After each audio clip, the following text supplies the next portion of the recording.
Security Force na LITAN Police Station gi manung channa LEIBA Mullam Kuki Khul gi Lam Acre Rom Da Tharamba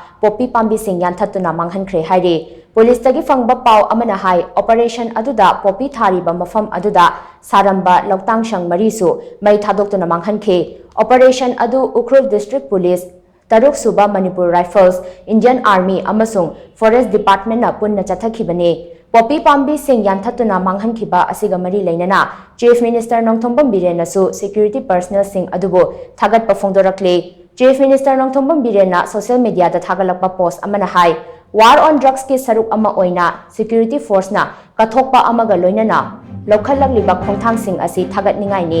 mayai kaba chinjak yaudaba Manipur ama oihannaba hotnabada aikhoi khuding mangna thodang lominasi hairi